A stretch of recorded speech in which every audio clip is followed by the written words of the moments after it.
Hello students, अस्सलाम वालेकुम। This is Junaid सऊ और आप मुझे देख रहे हैं मेरे YouTube channel chemistry with MGS पर। स्टूडेंट्स, लास्ट टाइम हमने डिस्कस किया था ऑर्डर ऑफ रिएक्शन और मालिकुलैरिटी को हमने डिस्कस किया था और ऑर्डर ऑफ रिएक्शन और मालिकुलैरिटी में डिफरेंस देखा था। आज हम स्टार्ट करने वाले हैं types of order of reaction और आज हम स्टार्ट करेंगे ज़ीरो ऑर्डर ऑफ रिएक्शन। तो ज़ीरो ऑर्डर ऑफ रिएक्शन की हम बात करेंगे, इसकी इंटीग्रेटेड रेट इक्वेशन की बात करेंगे, ग्राफिकल रिप्रेजेंटेशन की बात करेंगे। तो स्टार्ट करते हैं ज़ीरो ऑर्डर ऑफ रिएक्शन। अगर हम बात करें ज़ीरो ऑर्डर ऑफ रिएक्शन की, अगर हम इसकी रेट इक्वेशन लिख लेते हैं according to the rate law, according to rate law कि ज़ीरो ऑर्डर ऑफ रिएक्शन जो होता है इसको अगर हम लिखें रेट ऑफ रिएक्शन, आर से इसको रिप्रेजेंट कर लेते हैं कि ए की कंसंट्रेशन ए की पावर ज़ीरो। अगर हम रेट लॉ लिखें ज़ीरो ऑर्डर के केस में तो this is the rate law कि ए की कंसंट्रेशन जिसकी पावर क्या है, ज़ीरो है। और इसका अगर ऑर्डर ऑफ रिएक्शन देखें तो जो कंसंट्रेशन की रेज्ड पावर होती हैं उनका सम ले लिया जाता है तो वो उसका ऑर्डर होता है। तो इसका सम ज़ीरो है, इसकी पावर ज़ीरो है, तो ज़ीरो ऑर्डर ऑफ रिएक्शन कहलाएगा। इसको इक्वेशन 1 का नेम दे देते हैं, दिस इज इक्वेशन 1। और फिर लास्ट लेक्चर हमने ये भी बात किया था कि किसी भी इक्वेशन को उसका रेट ऑफ रिएक्शन कैसे लिखते हैं। अगर आप लोगों को इस रेट ऑफ रिएक्शन लिखने का पता नहीं है, तरीका नहीं आता, तो मेरी वो वीडियो आप देख लें। तो रेट ऑफ रिएक्शन किसी भी इक्वेशन को लिखने के लिए इस तरह लिखा जाता है, रेट ऑफ रिएक्शन इसकी जो कोफिशिएंट होते हैं इक्वेशन की, इसकी अगर हम बात करें जीरो ऑर्डर की कि a give the product, a reactant है जो कि हमें क्या देते हैं, प्रोडक्ट देते हैं। तो इसके अकॉर्डिंग अगर हमने रेट लॉ लिखा तो वो ये रेट लॉ होगा। और अगर हम इसका रेट ऑफ रिएक्शन लिखें तो क्या होता था, रिएक्टेंट की कंसंट्रेशन डिक्रीज हो रही होती है, तो इस केस में जितना कोफिशिएंट होता है उसको डिवीजन में लिखते हैं, यानी कि -1/1 डी स्मॉल चेंज dA/dt। ये लास्ट लेक्चर में हमने रेट लिखने का तरीका डिस्कस किया है। तो ये है हमारे पास इक्वेशन नंबर 2। तो इनकी लेफ्ट हैंड साइड दोनों रेट ऑफ रिएक्शंस हैं, तो ऑटोमेटिक राइट साइड क्या हो जाती है, इक्वल हो जाती हैं। तो हम इसको इस तरह लिख लेते हैं, 1/1 है, इसको लिखे या लिखे कोई इशू नहीं है। dA/dt इज इक्वल टू के ए की पावर ज़ीरो। तो ये हमारे पास इक्वेशन हो जाती है। अब ए की पावर ज़ीरो, किसी भी कंसंट्रेशन की पावर ज़ीरो हो तो वो 1 के इक्वल होती है। तो हम इसको इस तरह भी लिख सकते हैं, -dA/dt इज इक्वल टू के। अब हम इस तरह करते हैं कि दोनों इक्वेशंस को दोनों तरफ से अगर हम नेगेटिव साइन को मल्टीप्लाई कर देते हैं और d2 को मैं राइट साइड पे लेके जाता हूं तो ये हमारे पास बन जाएगी dA is equal to -kdt। तो ये हमारे पास बन जाएगी इक्वेशन। तो अब हम बात कर लेते हैं कि हमने बनानी होती है इंटीग्रेटेड रेट इक्वेशन बनानी होती है, integrated equation order of reaction के केस में। तो अगर हम इस इक्वेशन की इंटीग्रेशन ले लेते हैं, क्या ले लेते हैं, इंटीग्रेशन ले लेते हैं। तो integration by integrating that equation, यहां लिख लेते हैं, बात कर लेते हैं, बाय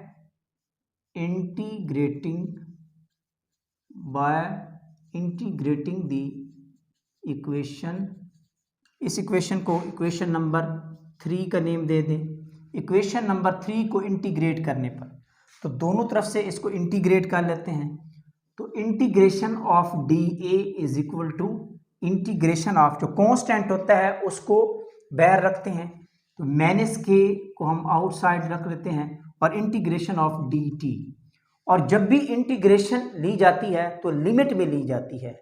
अगर हम लिमिट में इंटीग्रेशन लेते हैं तो वो इनिशियल एंड फाइनल लिमिट्स, तो कंसंट्रेशन क्या थी, इसकी जो इनिशियल कंसंट्रेशन है उसको हम A0 कह देते हैं और जो इसकी रिमेनिंग कंसंट्रेशन है उसको हम ए कह देते हैं, यानी कि this is the initial, this is the final. तो अब हम इस तरह टाइम की भी बात करें, 0 time and then T time. तो इस इक्वेशन में अगर हम इसकी इंटीग्रेशन लेते हैं तो फाइनल माइनस इनिशियल होता है। क्या होता है जब इंटीग्रेशन लेते हैं कंसंट्रेशन की, तो final minus initial that is equal to, अगर हम इसकी लेते हैं टाइम की इंटीग्रेशन लेते हैं माइनस के, फाइनल टाइम की हमारे पास टी है और इनिशियल हमारे पास क्या है 0 है, तो ये 0 हो गया। इस तरह a minus A naught is equal to minus K T आ जाएगा। क्या आ जाएगा? Minus K T. अब हम बात कर लेते हैं इसकी कि ए नॉट को उस साइड पे लेके जाएं तो क्या बनेगा, a is equal to minus K T plus A naught. This is the, इसको हम ले लेते हैं, this is the integrated rate equation. इसको क्या कहते हैं? Integrated rate equation in case of zero order reaction. Very very important. तो जीरो ऑर्डर के केस में जो इंटीग्रेटेड रेट इक्वेशन होती है वो ये होती है। और अब ये इक्वेशन रिजेंबल करती है किससे रिजेंबल कर रही है? y is equal to M X plus C. Y is equal to M X plus C. तो ये जो ए फैक्टर है हमारे पास कंसंट्रेशन का, ये हमारे पास y एक्सिस पे होता है। इसी तरह ये जो m is the slope, m इसको कहते हैं, स्लोप को कहते हैं। तो माइनस के इस केस में क्या हो जाएगा? स्लोप। और t जो है ये हमारा x एक्सिस पे फैक्टर है टाइम, और जो इंटरसेप्ट है इसको कहा जाता है ए नॉट।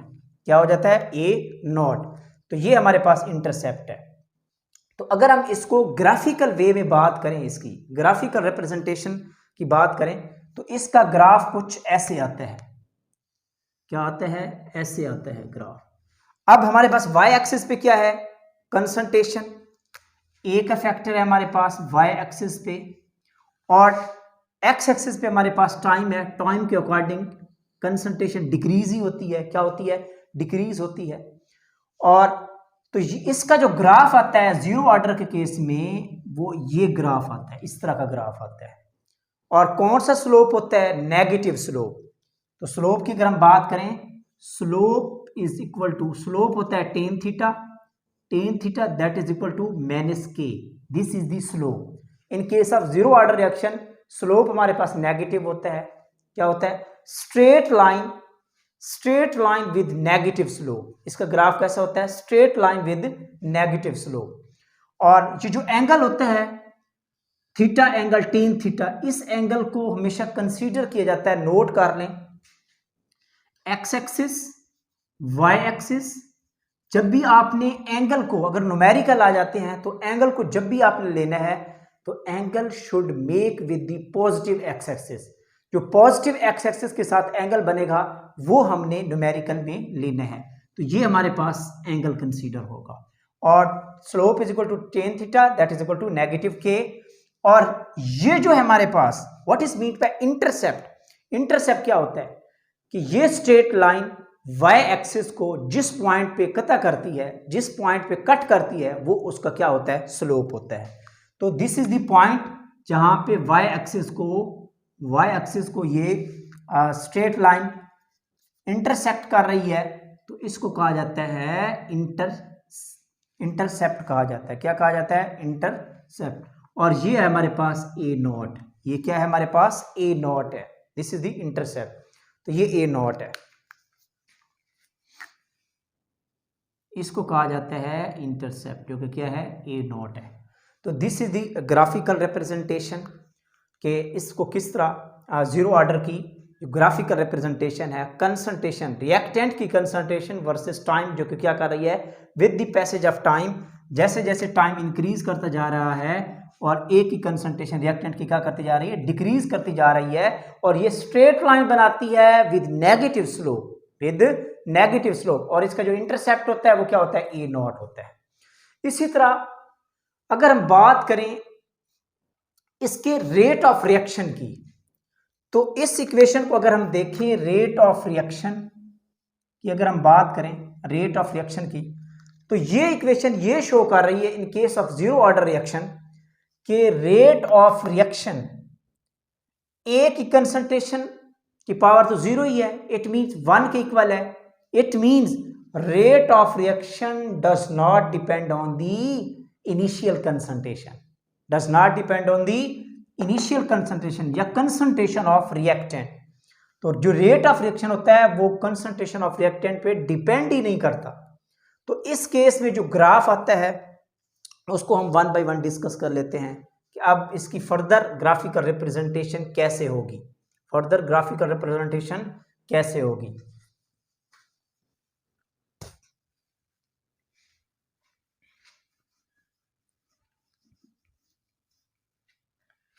अब हम बात कर लेते हैं डिफरेंट ग्राफ्स की कंसंट्रेशन के टर्म में। अगर हम बात करें ग्राफिकल रिप्रेजेंटेशन के रेट ऑफ रिएक्शन, जो रेट ऑफ रिएक्शन होता है does not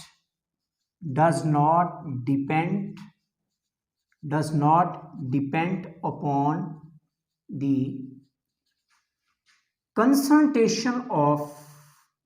concentration of reactants or products,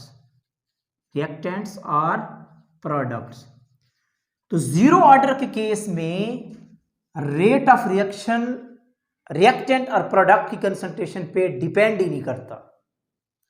वो हमने देख भी लिया कैसे कि rate of reaction is equal to के ए की कंसंट्रेशन की पावर 0, तो डिपेंड ही नहीं कर रहा इसके ऊपर।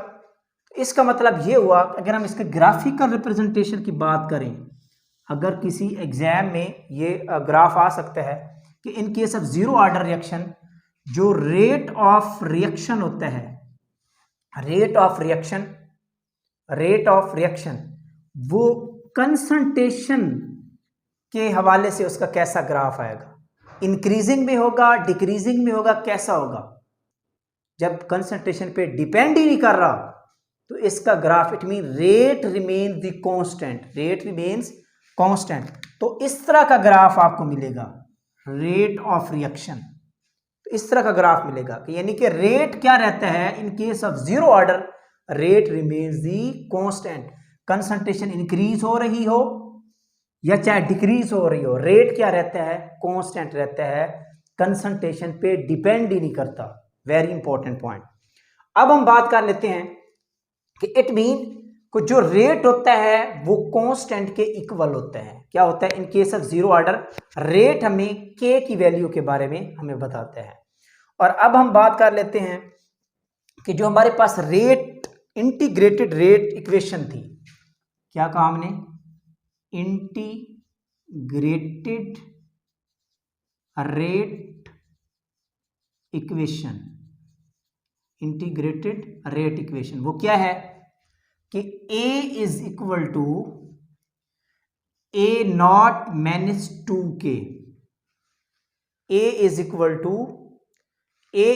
To A naught minus KT। ये हमारे पास क्या आई है, रेट इक्वेशन आई है। अब हम क्या करते हैं, हम इसी जीरो ऑर्डर का डिटरमाइन कर लेते हैं half life. What will be the half life of zero order reaction, very important. तो हाफ लाइफ को हम किस तरह डिटरमाइन कर सकते हैं, तो half life is that time when initial concentration remains half, या 50% जब कंसंट्रेशन प्रोडक्ट में कन्वर्ट हो जाती है, वो जो टाइम होता है उसको कहते हैं हाफ लाइफ, उसको क्या कहते हैं, हाफ लाइफ कहते हैं। यानी कि वो टाइम, हाफ लाइफ का होता है 1/2, दैट इज दी 50% टाइम वो होता है जहां इनिशियल कंसंट्रेशन 50% रह जाती है, तो उसको कहते हैं हाफ लाइफ, उसको क्या कहते हैं, हाफ लाइफ। तो अब हम बात कर लेते हैं इसकी हाफ लाइफ किस तरह डिटरमाइन करते हैं। तो व्हेन T इज हाफ 1/2, जब हाफ टाइम गुजरता है इट मींस वो जो कंसंट्रेशन है वो इनिशियल कंसंट्रेशन का हाफ रह जाती है।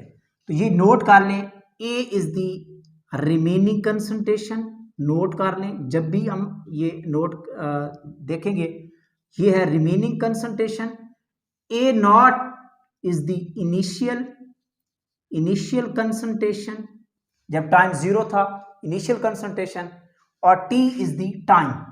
तो जब हाफ लाइफ की बात करेंगे तो वो टाइम टी 1/2 जब क्या रह जाती है, जो हमारे पास कंसंट्रेशन ए होती है वो इनिशियल का हाफ रह जाती है, क्योंकि ए नॉट इनिशियल है, और वो कंसंट्रेशन जो इनिशियल कंसंट्रेशन का हाफ रह जाती है जब टाइम 50% पास हो जाता है, यानी कि टी हाफ। इट मीन्स कि ए की वैल्यू क्या है हमारे पास, ए नॉट बाई 2, ये हो गई A naught by 2, that is equal to A naught minus K T, minus K T.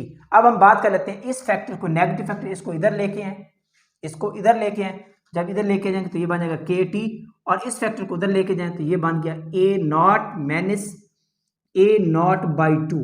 इसका एलसीएम ले लें, और जब एलसीएम ले लेते हैं तो 2 आ जाता है, तो ये हो जाएगा 2 A naught minus A not, ये बन गया के टी। अब ये जो टी है हमारे पास वो हाफ टाइम है, 1/2 है, क्या है 1/2 है। तो अब क्या हुआ, के टी क्या हुआ, K T 1/2 is equal to 2 A naught में से ए नॉट गया तो ये बन गया A naught by 2, A naught by 2। और अब हम इसको इस तरह लिख लेते हैं, क्या लिख लेते हैं, इस तरह लिख लेते हैं कि जो टी हाफ टाइम है 1/2, के फैक्टर इधर आएगा तो ये बन जाएगा ए नॉट ओवर 2 के। वेरी इंपॉर्टेंट, ये हमारे पास है half life of zero order reaction है। तो जीरो ऑर्डर रिएक्शन की ये हमारे पास हाफ लाइफ है। और अगर हम इसको लिखना चाहें तो 1/2 है, 1/2 0.5 के इक्वल होता है, किसके इक्वल होता है, 0.5 के इक्वल होता है। आप इसको इस तरह भी लिख सकते हो, t 1/2, और ये हो गया हमारे पास 0.5 ए नॉट डिवाइडेड बाई के। आप इस इक्वेशन को ऐसे भी लिख सकते हैं टी हाफ के केस में। ये इक्वेशन हमें ये इंफॉर्मेशन दे रही है कि half life of zero order reaction is directly proportional to the initial concentration. पहली बात कि half life zero order reaction की इनिशियल कंसंट्रेशन ए नॉट पे डिपेंड करती है, और दूसरा कि ए नॉट के डायरेक्टली प्रोपोर्शनल होती है। क्या होती है, टी किसके है, directly proportional, T 1/2 is directly proportional to the initial concentration. क्या है, इनिशियल कंसंट्रेशन के डायरेक्टली प्रोपोर्शनल है। ये हमारे पास है half life in case of zero order. Zero के केस में ये हमारे पास क्या है, हाफ लाइफ है। और अगर इसकी ग्राफिकल रिप्रेजेंटेशन की बात कर लें कि जीरो ऑर्डर की हाफ लाइफ का ग्राफ कैसे होता है, कुछ इस तरह होता है। यहां हम बना लेते हैं छोटा सा ग्राफ। अगर हम बात करें ए नॉट के अकॉर्डिंग, और ये हाफ लाइफ टी 1/2, क्योंकि half life time is the directly proportional to the initial concentration, तो इसका ग्राफ कुछ यूं आता है। क्या आता है, कुछ यूं आता है। तो ये एक ग्राफ है half life versus initial concentration in case of zero order kinetics. तो ये भी इसकी भी हमने बात कर ली। अब हम कुछ और ग्राफ डिस्कस कर लेते हैं, इसको फर्दर देख लेते हैं। चलें, अगर हम बात करें फुल लाइफ की, जब 100% टाइम पास हो जाता है तो फिर कंसंट्रेशन पे क्या इसका इफेक्ट होता है, ये भी देख लेते हैं। क्या देख लेते हैं, ये देख लेते हैं।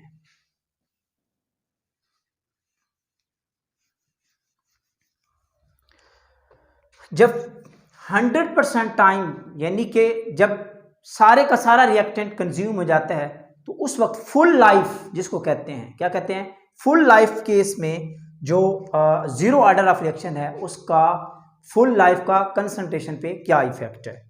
तो in case of full life,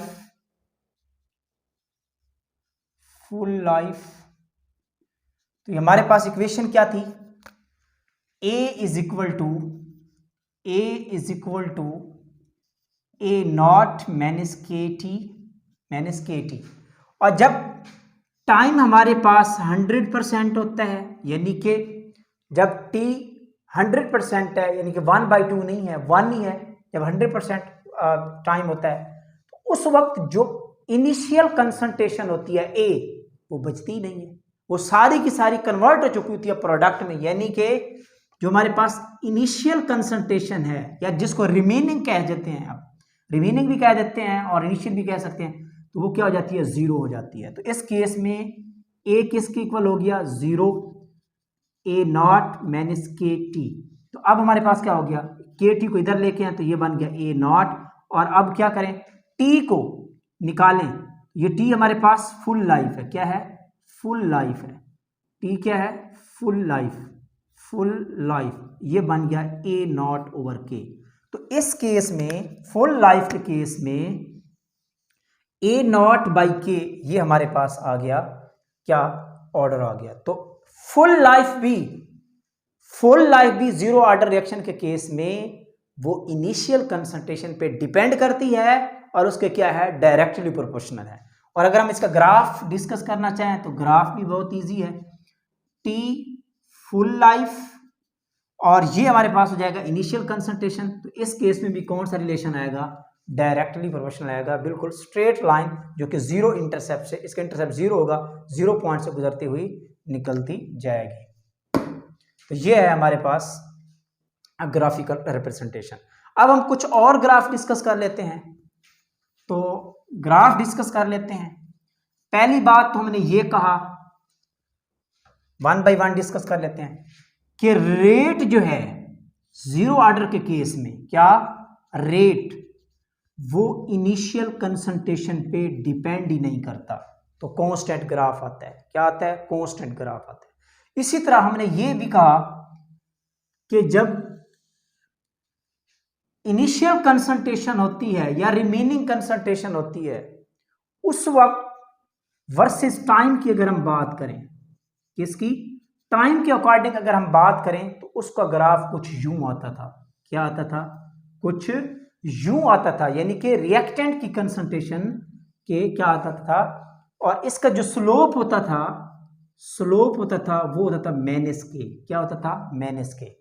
और अगर हम यही बात कर लें प्रोडक्ट के केस में, किस केस में, प्रोडक्ट के केस में 0 ऑर्डर की बात कर रहे हैं, और अगर प्रोडक्ट की कंसंट्रेशन हो और विद रिस्पेक्ट टू टाइम, तो टाइम के साथ साथ प्रोडक्ट की कंसंट्रेशन इंक्रीज होती जाती है, तो उस वक्त जो ग्राफ आता है वो कुछ ऐसे आता है, और इसका जो स्लोप होता है वो क्या होता है, वो पॉजिटिव के होता है, विद पॉजिटिव स्लोप।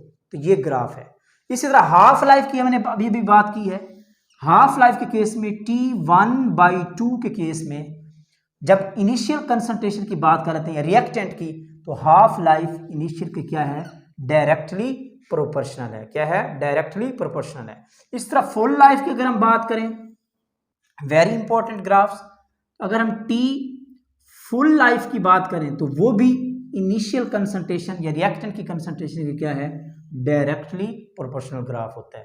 तो ये है जी कुछ graphical representation of 0 order kinetics. तो ये ग्राफ आपके एग्जाम में पूछे जा सकते हैं। तो आज की ये वीडियो हमारी यहाँ पे एंड हुई, और इस वीडियो के नेक्स्ट वीडियो में हम डिस्कस करेंगे कि 0 ऑर्डर काइनेटिक्स की कौन सी प्रॉपर्टीज हैं, कौन कौन सी ऐसी प्रॉपर्टीज हैं, कौन कौन से ऐसे रिएक्शंस हैं जो 0 ऑर्डर काइनेटिक्स के पार्ट में आते हैं, 0 ऑर्डर काइनेटिक्स शो करते हैं। और इसके अलावा हम ये भी डिस्कस करेंगे कि 0 ऑर्डर काइनेटिक्स पे जो इंटीग्रेटेड रेट इक्वेशन है, इस पे किस टाइप के न्यूमेरिकल्स पूछे जा सकते हैं। तो हम कंप्लीट डिस्कशन करेंगे नेक्स्ट वीडियो में। तो अपना ख्याल रखिए, इजाज़त दीजिए, अल्लाह हाफिज़।